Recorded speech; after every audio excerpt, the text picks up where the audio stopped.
Start India, बेबाक, बेखौफ, बेधड़क।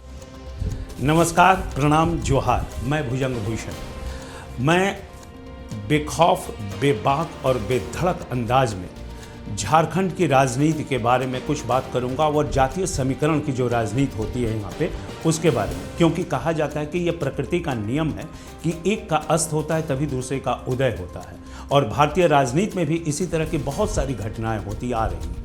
7-8 दशकों के बाद कांग्रेस का जब अस्त हुआ तो बीजेपी का उदय हुआ। उसी प्रकार हम इर्द गिर्द की राजनीति में देखें तो वाम का जब अस्त हुआ तो ममता का उदय हुआ। बीजू पटनायक का जब अस्त हुआ तो बीजेपी का उदय हुआ उड़ीसा में। बिहार में लालू का जब अस्त हुआ तो जेडीयू और एनडीए गठबंधन और नीतीश का उदय हुआ। उसी प्रकार झारखंड में भी यहाँ पे एक कुर्मी समाज है जिसके बारे में मैं बात करता हूँ, क्योंकि जातीय समीकरण बिहार से जब झारखंड बटा, और बिहार बटने के पहले आप सबों को याद होगा कि 1994 में कि मंडल और कमंडल मंडल कमीशन की जो आग लगी थी पूरे देश की राजनीति को झकझोर के रख दिया था। और वो आग आज भी ठंडी नहीं हुई है। जब भी चुनाव के दौर आते हैं उसमें वो राख जो है ना सुषुप्ता अवस्था में उसे कुरेद करके फिर उसके अंदर की आग और धधक को पनपाया जाता है, क्योंकि कुछ राजनीतिक दल इसमें तैरते रहते हैं वायरस की तरह। वो एक तरफ जातीय समीकरण पे बात करते हैं, उनका मतलब ही है कि समाज में जातीय जनगणना करा दो, जाति के आधार पे बात करो, ताकि समाज को पूरे हिंदुस्तान में जो तमाम लोग हैं उनको माइक्रो लेवल पर तोड़ तोड़ के अलग करो। दूसरी तरफ वो लोग हैं जो संघ, सनातन और राष्ट्रीयता के आधार पर अपने चुनावी वोटरों को संगठित करने की कोशिश करते हैं। और ये चुनाव लड़ने के लिए बिहार और झारखंड में जातीय समीकरण बहुत ज़्यादा जरूरी है। आपको याद होगा कि जिस तरह से बिहार में ये संघर्ष जब चल रहा था तो उस समय एक फेज में एक मुहावरा बहुत प्रचलित हुआ था कि भूरा बाल साफ करो, यानी कि लोग जो भी सवर्ण थे उनके लिए दहशत का ये स्लोगन बन चुका था वहाँ पर बिहार में। और उसी प्रकार ये तमाम परंपराओं को लेकर के, संस्कारों को लेकर के झारखंड की राजनीति आगे बढ़ी। और ये जब झारखंड की राजनीति आगे बढ़ी तो यहाँ पर कुर्मी और महतो का जो बाहुल्य था, उस बाहुल्य में कोई भी कुर्मी महतो का सर्वमान्य नेता नहीं हुआ। उसी पे मैं बात करूंगा कि आखिरकार क्यों नहीं हो पाया कुर्मी और महतो का कोई सर्वमान्य नेता, क्योंकि राज्य तो छोटा है लेकिन इसके अरमान बहुत बड़े हैं। यहाँ बंटवारे के बाद पहली बार ही भाजपा आई और उसका मानना था कि भाजपा में जो महतो लोग थे उनका 40% अधिकार है पूरे राज्य में, उनके वोटर हैं जो तमाम सीटों को प्रभावित करते हैं। ऐसी परिस्थिति में शैलेंद्र महतो, आपको याद होगा कि जो जेएमएम के नेता थे, उन्होंने एक बुक लिखी थी, उसमें उन्होंने जिक्र किया कि 25 से 30% तक यहाँ पर जो महतो हैं, कुर्मी हैं, उनका वर्चस्व है। लेकिन रघुनाथ महतो जो चाउम आंदोलन के तहत उन्होंने तमाम चीज़ों का भी एक जिक्र किया था। एक बार 1950 में बनारस में महाधिवेशन हुआ था जहाँ कुर्मी, कुर्मी, अवधिया कुर्मी अपने आप को क्षेत्रवार है, शरीर एक ही, लेकिन अपने आप को क्षेत्रवार अलग अलग नाम से कर दिए। झारखंड में आए वो कुर्मी और महतो कहलाए, और बिहार में है अवधिया कुर्मी कहलाते हैं। तो वहाँ तो बिहार में अवधिया कुर्मी का सर्वमान्य नेता नीतीश कुमार पिछले कई वर्षों से राज कर रहे हैं, 2005 से लेकर 25, यानी कि 2 दशक तक, और आगे भी अभी कर सकते हैं यदि उनकी स्वास्थ्य उनका सही रहा, उनका साथ दिया तो। लेकिन अगर हम बात करें कि झारखंड में, तो झारखंड में कई कुर्मी नेता हुए। विनोद बिहारी महतो धनबाद से, उसके बाद निर्मल महतो कोल्हान से, टेकलाल महतो उत्तरी छोटा नागपुर, रामटहल चौधरी दक्षिणी छोटा नागपुर, जगन्नाथ महतो डुमरी से, उसके बाद लालचंद महतो, खीरू महतो, मथुरा महतो, सुधीर महतो, ढुल्लू महतो, और उसके बाद सुदेश महतो। सुदेश के बाद भी ये लेगेसी चलेगी, लेकिन कोई सर्वमान्य नेता नहीं हुआ। ये ध्यान देने योग्य बात है। वजह क्या है कि इनमें आपस में लेग पुलिंग बहुत है, ये एक दूसरे के खिलाफ लड़ते हैं। इनका कहना है कि ये राज्य के 24 सीटों पर वो प्रभावित करते हैं, और विधानसभा में और लोकसभा में 7 सीटों को ये प्रभावित करते हैं। ऐसी परिस्थिति में अगर देखें तो जो झारखंड में जिस तरह से जेएमएम है, जेएमएम में दिशोम गुरु ये सर्वमान्य नेता हैं आदिवासियों के। सारे आदिवासी इनको अपना नेता मानते हैं। और जो भी आदिवासी किसी दूसरे दल में जाता है, थोड़ा सा भी अपना स्टैंडर्ड चेंज करता है, हाईफाई होता है, आदिवासी समाज उसे अपने दिल से नेता मानने से इनकार कर देता है। और यही दूसरी जगह जो भी कोई जाता है महतो में से या कुर्मी में से, तो लोग उसके पीछे टूट करके चले जाते हैं। तो ये बिखराव आता है इनके वोटरों के बीच में, क्योंकि वो कंफ्यूज हो जाते हैं कि जो दूसरे दलों में गए हैं वो उनके नेता हैं या कोई उनकी पार्टी तो यहाँ पर है नहीं ऑफिशियल कि जिसमें वो सारे लोग वोट कर सकें। ऐसी परिस्थिति में देखिए, एक थोड़े से पीछे चलते हैं। 1999 में रामटहल चौधरी जो रांची से लड़े, केशव महतो कमलेश जो वर्तमान में कांग्रेस के प्रदेश अध्यक्ष हैं, वो उनके खिलाफ उतर गए। दोनों ही नेता एक ही समुदाय से, एक ही जाति से, लेकिन उनके खिलाफ उतर गए। अब स्थिति ये हुई कि अगली बार चुनाव में वो जब सिल्ली से विधानसभा से लड़े, रामटहल तो जीत गए, लेकिन जो केशव महतो कमलेश थे सिल्ली से लड़े और एक युवा तुर्क नेता का जन्म दे दिया। यहाँ पर देखिए कि एक बार फिर डिक्लाइन हुआ और पूरी तरह से उनका अस्त होता नजर आ गया सूर्य। और वहाँ से एक यूजीडीपी के सिंबल पर सुदेश महतो चुनाव लड़े और जीत गए। जोवा माझी भी उसी पर सिंबल पर चुनाव लड़ी थी कोल्हान में, लेकिन वो जीते और जीत करके आ गए। 99 में जैसे ही उन्होंने चुनाव जीता और 15 नवंबर को इस राज्य का बंटवारा हो गया। 2000 में इन्होंने चुनाव जीता और 2000 में बंटवारा हुआ 15 नवंबर को। यूँ कहने कि बिल्ली के भाग से छींका टूट गया और सुदेश महतो की चल पड़ी। लेकिन पहली बार भाजपा को यहाँ पर आते ही सरकार बनाने का मौका मिला। भाजपा ने सरकार बनाई, उसमें कई महतो नेता थे और उसी समय से एक भ्रष्टाचार का दौर और ब्लैकमेलिंग का दौर की शुरुआत हो गई और 3 साल में बाबूलाल मरांडी की सरकार को जाना पड़ा। वहाँ से फिर भाग्योदय हुआ। अर्जुन मुंडा जो कल्याण मंत्री हुआ करते थे, उन्होंने राज्य की कमान संभाली और कमान संभाल करके वो फिर आगे चले। अगले चुनाव में सुदेश महतो जो आजसू 1986 में असम स्टूडेंट्स यूनियन के तर्ज पे बनी थी, तो उसके ये सर्वमान्य नेता हो गए, उसके अध्यक्ष भी हो गए। और उन्होंने अध्यक्ष होने के बाद यहाँ पे सरकार को ज़रूरत पड़ने लगी। जिस तरह से हंग असेंबली आई थी छोटे दलों की और कुछ लोगों की, सुदेश महतो ने उस मौके का पूरा फ़ायदा उठाया और यूँ फ़ायदा उठाया कि जब वो चाहे, जिस मंत्रालय में चाहे, वो पूरी तरह से अपना आधिपत्य करते थे। जो मंत्रालय चाहते थे वो लेते थे। कभी डिप्टी सीएम, कभी पथ निर्माण मंत्री, कभी गृह मंत्री, कई अन्य पदों पर भी वो रहे और सरकार को अपनी उंगली पे नचाते थे। यूँ कह लें कि उन्होंने चमड़े का सिक्का चला रखा था उस एक दशक में पूरी तरह से। और उसके बाद चूंकि यहाँ पर कोई खेवनहार नहीं था, राजनीति में भटकाव आ गया था और इस अपरिपक्व झारखंड की राजनीति को कोई भी एक दृष्टिहीन और दिशाहीन जो कहते हैं ना, वो एक रास्ता दिख रहा था, कहीं कुछ नज़र नहीं आ रहा था। उसमें जो भी इंडिपेंडेंट थे या छोटे दल थे, उनका वर्चस्व बढ़ता गया और उसको सुदेश महतो ने पूरी तरह से भुनाया, उस वक्त को, उस अंदाज को अपने मिजाज से।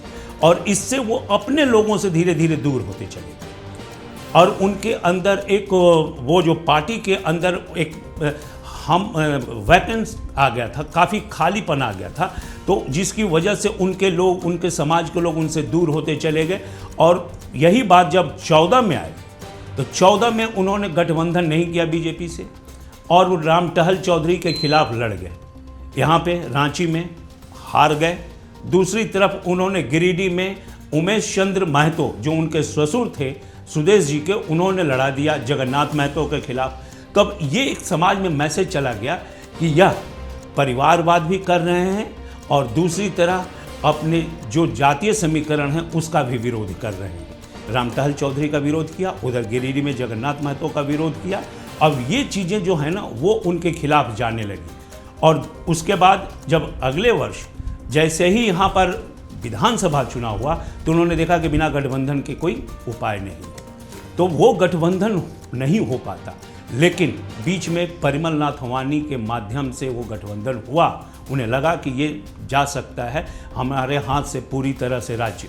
तो उस गठबंधन में वो तो लड़े, उनके 6 विधायक जीते भी, मगर वो स्वयं हार गए। इसकी वजह रामटहल चौधरी ने सिल्ली का दौरा नहीं किया उनके विधानसभा का।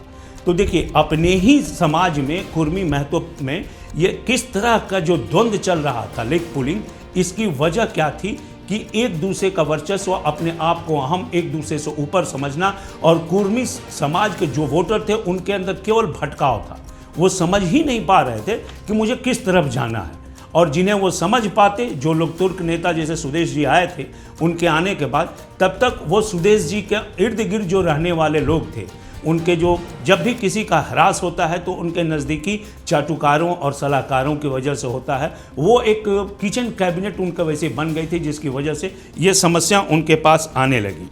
और 14 के बाद वो 9 सीट में लड़े थे लोकसभा 14 में, और 9 पर ही उनकी जमानत जब्त हो गई।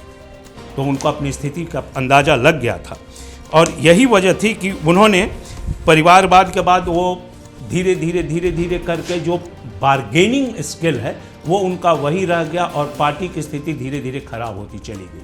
अब ये बार्गेनिंग स्किल में एक नए लीडर का उदय हुआ। यद्यपि कि मैं आपको बताते चलूं कि 14 के बाद जब वो हारे तो उन्होंने रघुबर दास सरकार के खिलाफ ग्राम स्वराज योजना आंदोलन के तहत उस सरकार में थे, उसमें उनका सपोर्ट था, लेकिन सरकार के बाहर से सपोर्ट था, उसका विरोध भी करते थे। और उनके जो चंद्र प्रकाश चौधरी थे वो सरकार के अंदर मंत्री भी थे। ये अजीबो गरीब समीकरण आपको नहीं लग रहा है कि अजीबो गरीब समीकरण है? हम सरकार का विरोध भी कर रहे हैं, हमारे लोग उसके अंदर मंत्री भी हैं, हम सरकार को सपोर्ट भी नहीं करेंगे। तो ये जो झारखंड में पूरी तरह से ये प्रयोगशाला, राजनीतिक प्रयोगशाला बन गई थी झारखंड उस समय। तो उन तमाम चीज़ों को लेकर के ये इन्होंने शुरुआत करी, और फिर 19 में आकर के इन्होंने पुनः अपनी जो खोई हुई अस्मिता थी उसे हासिल की। एक बार गठबंधन में आकर के उन्होंने जीत दर्ज की, और जीत दर्ज करने के बाद वो सर्वमान्य नेता भी नहीं बन पाए कुर्मी महतो समाज के, क्योंकि तक उस समय राम टहल चौधरी इनके काफ़ी विरोध में आ गए। वो बीजेपी के केंद्रीय नेतृत्व को पत्र वगैरह लिख दिया। क्योंकि थोड़ा सा पीछे देखें तो 14 में जो उपचुनाव हुए, 14 के बाद जो वो उपचुनाव हुए 2000 में पहली बार गिरिडीह में जो उपचुनाव हुआ, बीजेपी चाहती थी कि वहाँ रविंद्र पांडे को उपचुनाव में लड़ाएं, लेकिन चंद्र प्रकाश चौधरी अड़ गए कि वहाँ नहीं, वो उनकी पार्टी के लोग लड़ेंगे। तो वो वहाँ पर बीजेपी को पुनः मुंह की खानी पड़ी, बीजेपी बैकफुट पर आई। इनकी वजह से बीजेपी कई बार कंप्रोमाइज़ की और बैकफुट पर आई, और यही वजह है कि बीजेपी का ये हश्र हुआ है। और आपको आगे भी मैं बताऊंगा नेक्स्ट एपिसोड में कि बीजेपी का हश्र क्यों हुआ। अब देखिए कि सर्वमान्य नेता ये तो नहीं हो पाए, और कुर्मी समाज जो है ना, वो जब किसी को सपोर्ट करता है तो बहुत कायदे से करता है, बहुत ऊपर तक ले जाता है। इवन कि माना जाता है कि कुर्मी समाज बीजेपी का परंपरागत वोटर रहा है, और जो इसके साथ रहता है उसको वो काफ़ी सपोर्ट भी करता है। और आप पिछले चुनाव में देख लीजिए कि जिस तरह से 19 में अर्जुन मुंडा मात्र 1450 वोट से जीते, उसमें कुर्मी समाज का बहुत बड़ा योगदान था। उन्होंने बीजेपी को वोट किया, जिसकी वजह से उनकी प्रतिष्ठा बच गई। अब ये 24 के चुनाव में ना भाजपा समझ पाई, ना आजसू संभल पाई। ये दोनों की स्थिति यही रही, जिसकी वजह से जो जंगल में एक चिंगारी पिछले बहुत दिनों से चल रही थी वो आग की तरह धधक गई।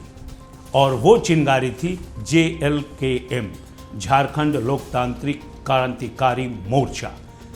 जयराम महतो, एक युवा तुर्क नेता का फिर उदय होता है 24 में।